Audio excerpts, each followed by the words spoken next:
Au nom du Père et du Fils et du Saint-Esprit. Amen.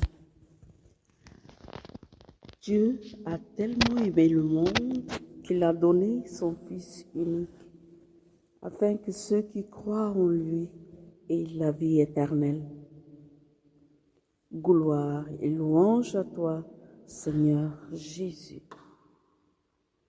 Évangile selon Saint Jean, au chapitre 3, verset 16. Et lorsque Dieu vient dans une âme, il communique sa vie et sa joie de la résurrection, comme le moment favorable, le jour du salut. À cet effet, Saint Paul, dans sa lettre aux Corinthiens, 2 Corinthiens, chapitre 6, 1 à 4, dit: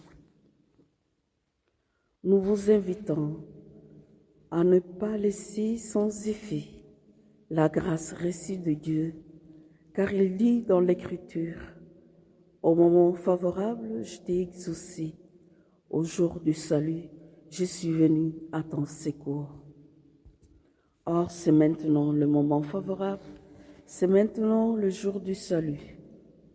Pour que notre ministère ne soit pas exposé à la critique, nous veillons à ne choquer personne en rien, mais au contraire, nous nous présentons comme des vrais ministres de Dieu par notre vie entière.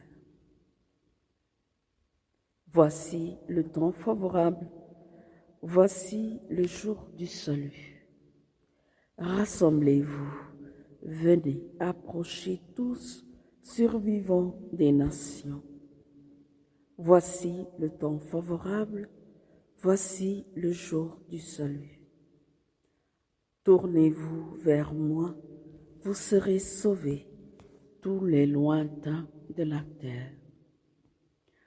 Voici le temps favorable, voici le jour du salut. Oui, cette présence silencieuse de Dieu dans l'âme communique la vie et la résurrection qui transforme le cœur, qui enveloppe l'âme, l'habit de l'âme. Aussi sale que soit, ou aussi souillé que soit par la lèpre de l'âme, le péché qui le rend impur, ou comme sainte Thérèse d'Avila, l'habitat de l'âme, le cœur de l'homme, nous nous sentons encouragés par la parole de Saint Paul. Même si vos péchés sont comme l'écarlate, je les rendrai plus blancs que la neige. Même si les torrents se déversent sur cette maison bâtie sur le roc, elle ne s'écroulera point. Et Isaïe d'ajouter au chapitre 1, versets 16 à 18, Lavez-vous, purifiez-vous, ôtez de ma vue vos actions mauvaises, cessez de faire le mal, apprenez à faire le bien, recherchez la justice, mettez au pas l'oppresseur, faites droit à l'orphelin, prenez la défense de la veuve. Venez donc et discutons, dit le Seigneur.